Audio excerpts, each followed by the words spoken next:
perhatikan bersama mengenai hal-hal yang baik. Uh, saya ulang lagi, Bapak Ibu, tentunya meta-analisis ini merupakan suatu teknik statistik untuk menggabungkan hasil ya dua atau lebih penelitian sejenis sehingga diperoleh paduan data secara kuantitatif. Nah, di sini yang membedakan ya penelitian meta-analisis dengan penelitian-penelitian dengan metodologi lainnya. Ya. Kalau dilihat dari prosesnya, meta-analisis merupakan satu studi observasional retrospektif dalam arti peneliti membuat rekapitulasi fakta itu tanpa melakukan manipulasi eksperimen. Jadi dalam meta-analisis ini kita bisa memanfaatkan data-data yang sudah ada, data penelitian sudah ada. Artinya kita memanfaatkan data sekunder, gitu ya. Nah, tentunya ada syarat-syaratnya, gitu. Nah, penelitian meta-analisis ini sebenarnya hampir sama dengan sistematika ketika kita review. Misalnya kita review beberapa artikel ketika kita menjadi keynote speaker, apa kita biasanya kan review artikel. Misalnya pembelajaran tepat di era revolusi industri 4.0. Nah, di sana kita mereview artikel tentang pembelajaran yang paling tepat di revolusi industri itu seperti apa. Nah, itu namanya review artikel. Tetapi kalau meta-analisis itu agak berbeda dengan review.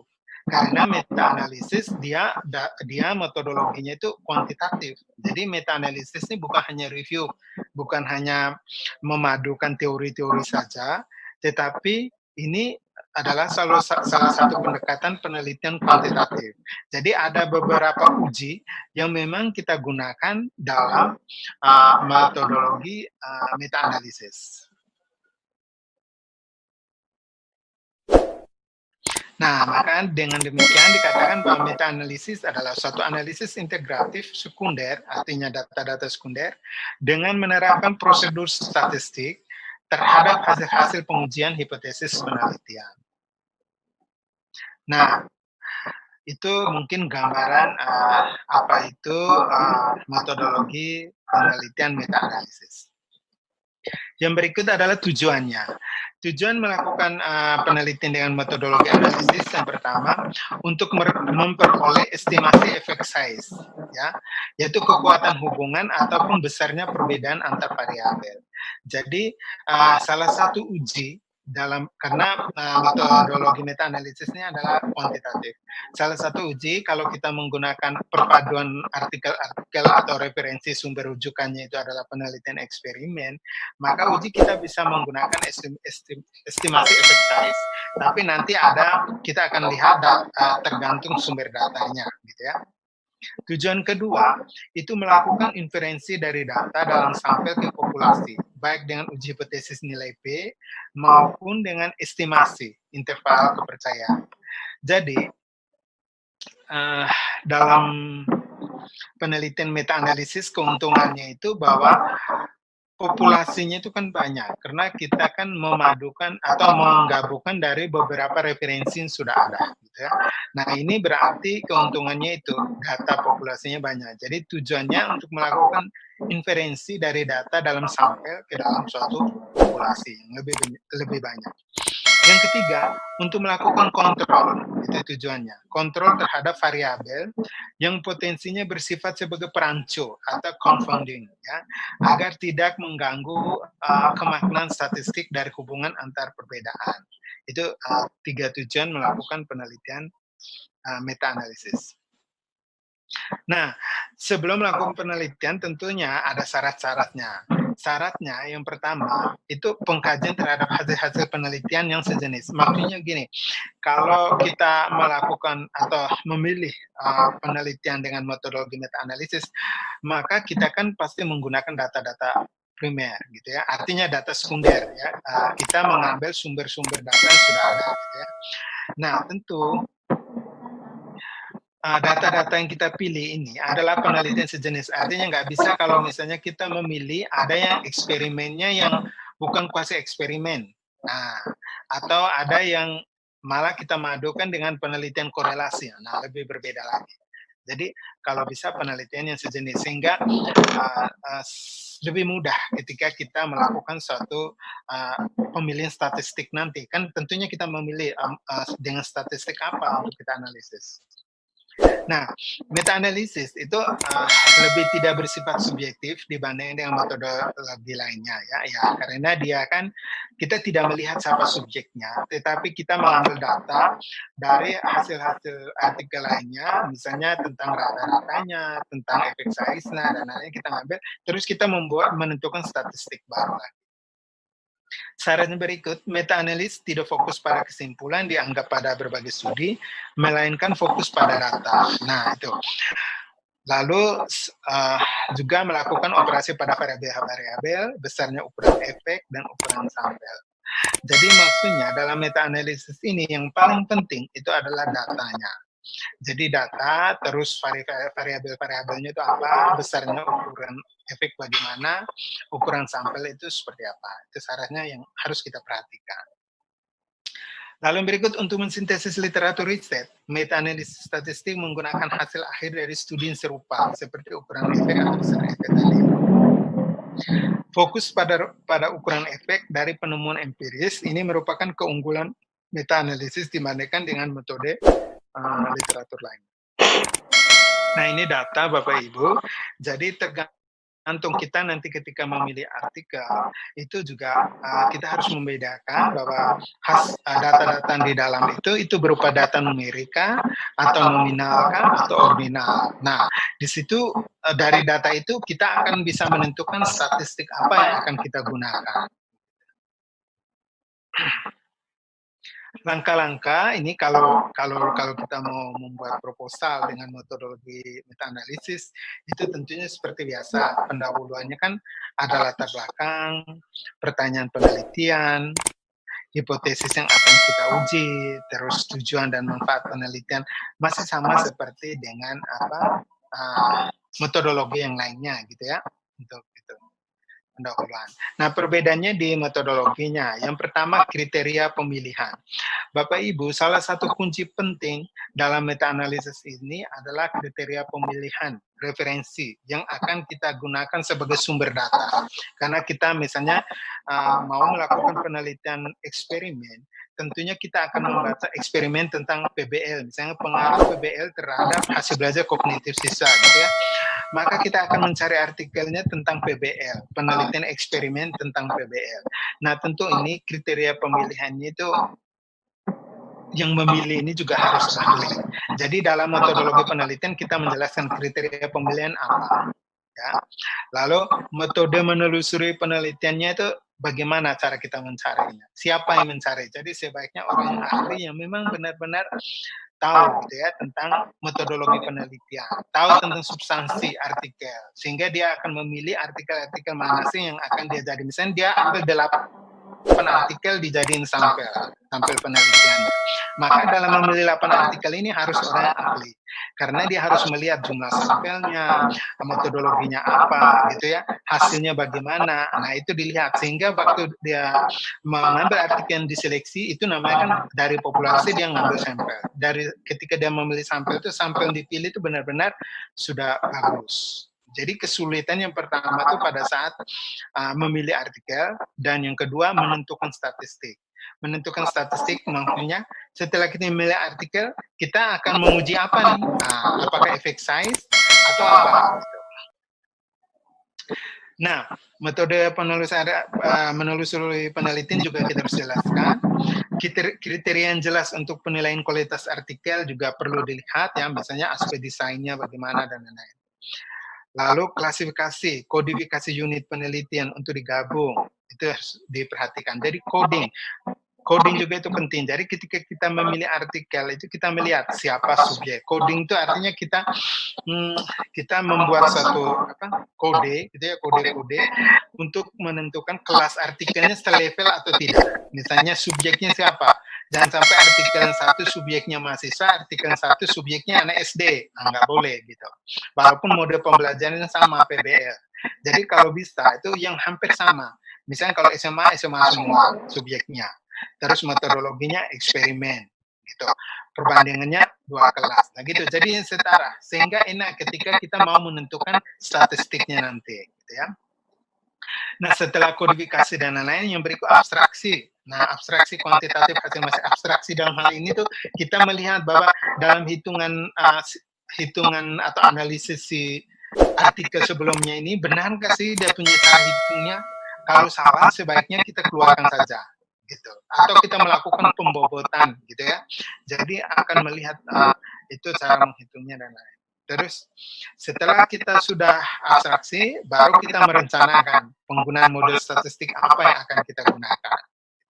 Jadi kalau kita sudah melakukan satu pemilihan substansi artikelnya bagus, codingnya juga bagus, langkah yang paling sulit yang berikut adalah mau menentukan statistik apa untuk menganalisis artikel atau sampel yang ada. Terus yang berikut adalah rencana interpretasi hasil dari statistik kita. Terus adalah yang berikut pelaporan hasil. Gitu. Nah, yang berikut kriteria pemilihan, abstraksi, kualitas, dan statistik dapat bervariasi. Nah, itu yang perlu diperhatikan. Studi yang disertakan tergantung tujuan ya, dari analisis. Peneliti harus menetapkan jenis dan rincian laporan penelitian yang akan digabung. Jadi Bapak Ibu, juga kita harus menentukan bahwa sumber data yang kita gunakan mau jurnal semua atau mau jurnal yang dipublish gitu ya, atau digabung dengan laporan penelitian atau digabung dengan buku. Nah, mau data mana yang kita ngambil? Nah, tentunya ada alasannya mengapa kita ngambil selain dari jurnal ada laporan penelitian. Misalnya apa? Karena laporan penelitian lebih detail, jumlah subjeknya lebih banyak. Nah, sehingga Anda ngambil juga selain dari artikel, ada juga penelitian lain itu Anda ambil dari laporan. Itu boleh. Tetapi juga Anda harus jelaskan. Lalu misalnya uji klinis perlu ditetapkan randomisasi, jumlah sampai minimal, lama follow up, karakteristik klinis, outcome, rentang umur subjek, intervensi itu dalam klinis. Uji klinis itu kita memilih-milah gitu ya, mana yang digunakan, artikel mana yang digunakan, gitu ya, beri coding gitu ya, subjeknya siapa. Gitu ya. Kriteria pemilihan, studi dari bahasa apa, tahun publikasi, itu juga penting. Bahasanya mau bahasa apa? Apakah artikel yang digunakan itu boleh? Ada nasional, ada internasional. Tentunya sebenarnya boleh, gitu ya. Tetapi itu bagaimana Anda membahasakan di metodologi nanti, mengapa artikelnya Anda ambil dari referensi nasional dan internasional. Terus tahun publikasi, itu juga diperhatikan. Tentunya yang bagus ya, tahun publikasi yang terbaru, ya. Studi kecuali penelitian sejarah mungkin boleh ya tahun yang lama. Terus studi yang dari yang telah dipublikasikan atau tidak itu perlu dijelaskan. Kan ada juga kita bisa mengambil hasil penelitian yang tidak dipublikasikan seperti skripsi, tesis kita padukan atau mungkin laporan-laporan penelitian itu juga boleh. Atau juga dari mana dipublikasi itu juga lebih bagus lagi. Lalu berikut strategi penelusuran dan kualitas artikel. Kualitas penelusur. Nah, siapa yang menelusur itu juga perlu diperhatikan. Jangan sampai kita hanya meminta petugas perpustakaan yang memang nggak ngerti, gitu ya. Misalnya pegawai yang nggak ngerti, misalnya keahlian dalam bidang pendidikan jasmani atau pendidikan sejarah atau pendidikan ekonomi misalnya. Bukan keahlian itu terus kita minta petugas perpustakaan untuk mencari saja, itu akan menjadi banyak bias datanya. Terus artikel yang terkumpul harus diteliti satu persatu. Nah, ini harus oleh ahlinya yang memahami substansi artikel. Bila kualitas tidak sama, kita lakukan pembobotan. Itu boleh.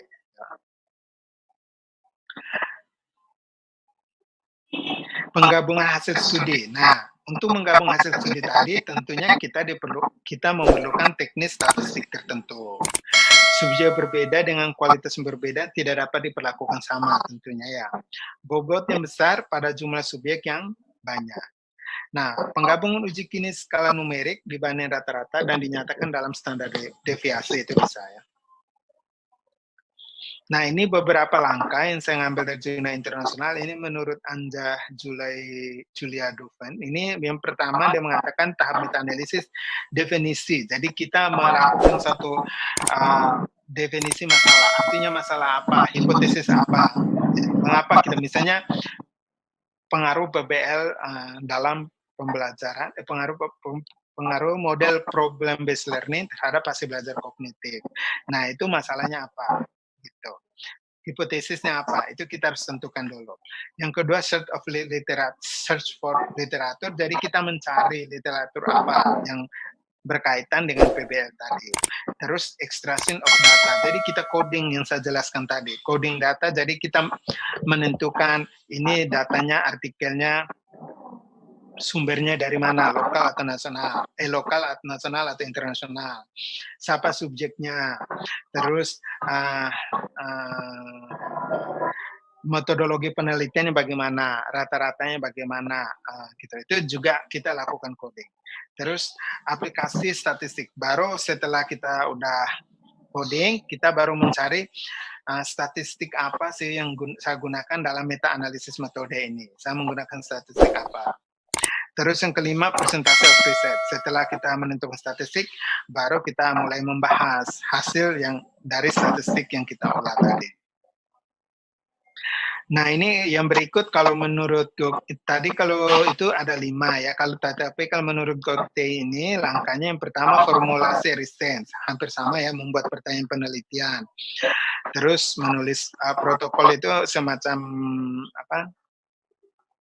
Jadi kita menulis identitas gitu ya, seperti itu. Terus yang berikut identitas studi menggunakan ini komprehensif search strategi. Terus selektif. Jadi kita memilih itu, terus data abstraksi tadi, terus quality assessment-nya apa, terus statistik. Kita melakukan analisis statistik, setelah itu baru kita pembahasan. Kalau ini menurut Selby ada 4 kurang lebih sama. Yang pertama itu problem konseptual dulu, terus yang kedua data collection, 3 analisis, 4 reporting. Nah, Bapak Ibu, itu langkah-langkahnya.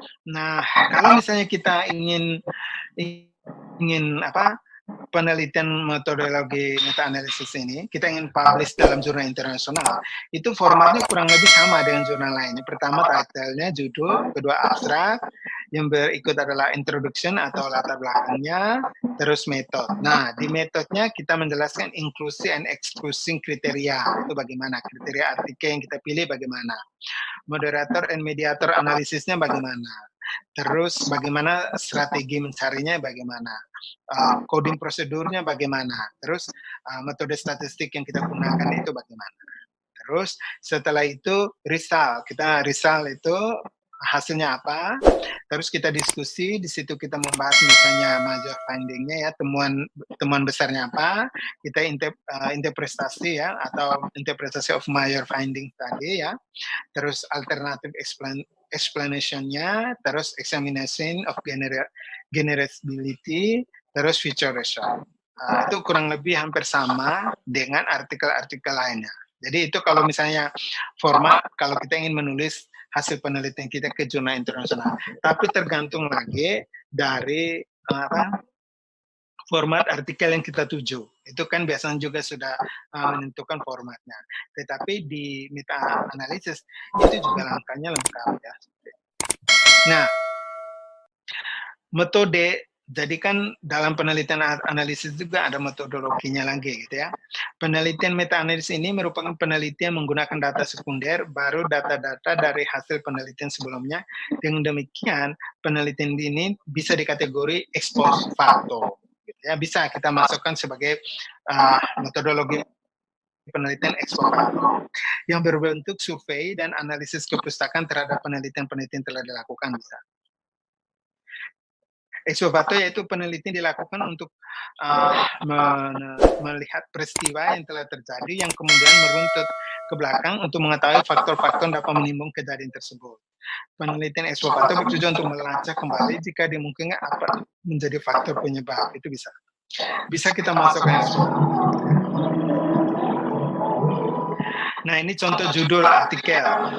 Artikel misalnya meta analisis pengaruh pembelajaran ini nggak kelihatan sini.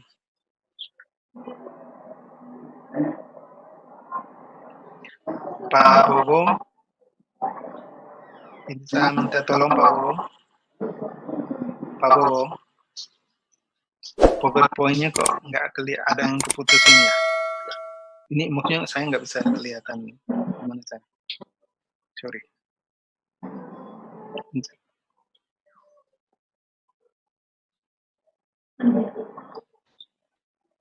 Oh ini, sorry. Ini dipindahin sini ya. Sorry, coba.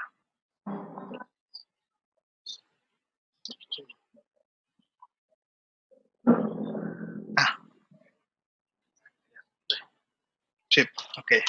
Sorry.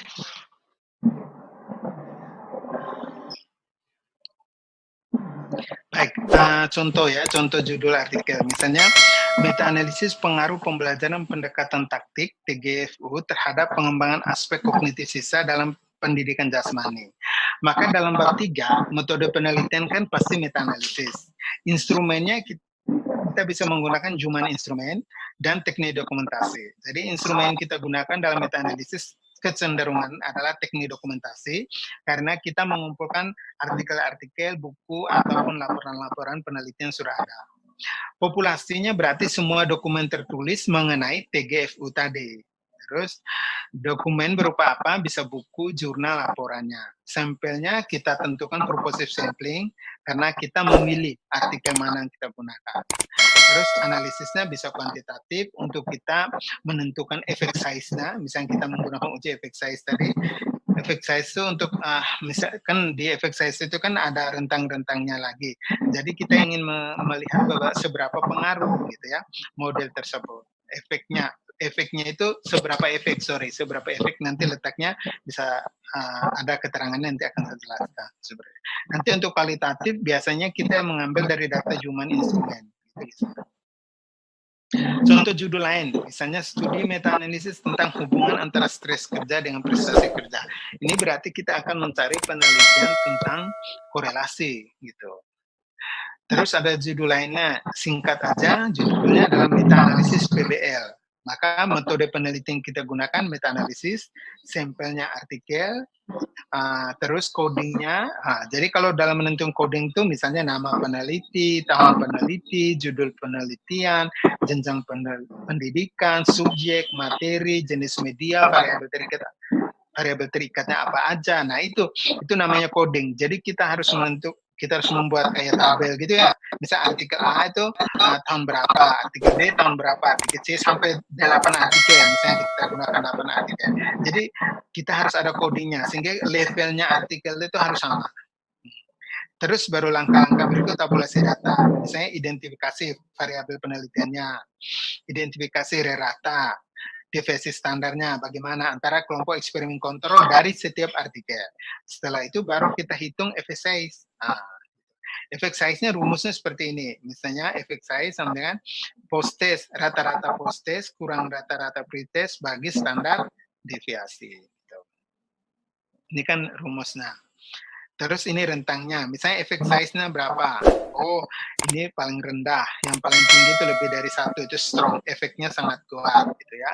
Nah, pada intinya di efek size ini misalnya Bapak Ibu kalau di dunia kedokteran, obat itu kan obat standar misalnya bisa menyembuhkan 75%. Terus kita targetnya itu bahwa bisa menyembuhkan 80%. Ketika hasil riset kita temukan dari meta-analisis tadi, oh ternyata 85%, berarti kan lebih dari efeknya itu lebih. Jadi efek size ini kan istilahnya baru perkiraan kita, gitu lah perkiraan. Ketika hasil riset kalau 85%, berarti kan melebihi dari efek size. Efek size kan 80%, berarti bagus obatnya. Kalau hasil risetnya 80%, berarti kan sama. Artinya antara efek size-nya dengan hasil temuannya itu sama. Tetapi kalau malah turun dari 75%, berarti di bawah dari efek, tidak punya efek. tidak berefek gitu ya. Artinya kan obat standar 75% kok hasil riset baru malah 60%, berarti kan tidak punya efek gitu ya. Mestinya harus lebih tinggi dari obat standar. Nah, itu artinya punya efek. Nah, kalau dalam ini kan kalau dalam pendidikan itu tadi kedokteran. Kalau pendidikan kan kita kan efek size-nya kayak gitu. Biasanya berpengaruh atau tidak berpengaruh gitu, punya efek nggak terhadap hasil belajar model tersebut. Aduh bro, ini baterainya mau habis, sorry. Pak bro, tolong ambil casku. Sorry. Lalu berikut Bapak Ibu, dalam upaya melakukan sintesa dari beberapa penelitian, ya, terlebih dahulu dilakukan koreksi terhadap artefak. Jadi kita mengoreksi terhadap bagian-bagian artikel itu sendiri. Misalnya, kita perlu lihat, itulah makanya tadi memilih artikel harus benar-benar yang ahli, gitu ya.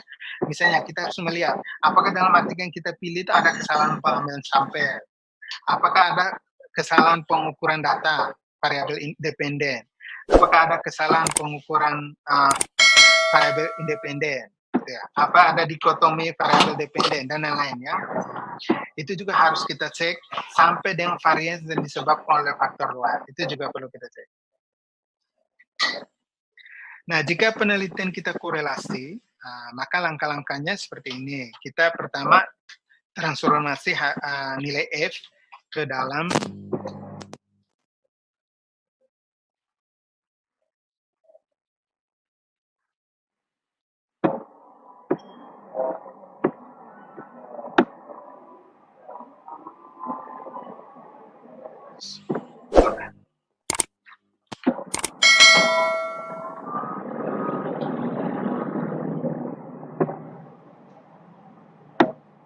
baik Bapak Ibu, saya lanjut. Maaf ini baterainya meluap tadi. Nah, jika kalau kita penelitiannya korelasi, maka langkah pertama kan kita transformasi harga F ke dalam T, D, atau dan R. Terus yang berikut, baru kita koreksi kesalahan sampel. Saya menghitung min-nya, menghitung rata-rata RxJ-nya, menghitung varians kesalahan pengambilan sampel, dapang pengambilan sampel. Terus artefak lainnya misalnya koreksi kesalahan pengukuran, menghitung min gabungan, menghitung korelasi populasi, interval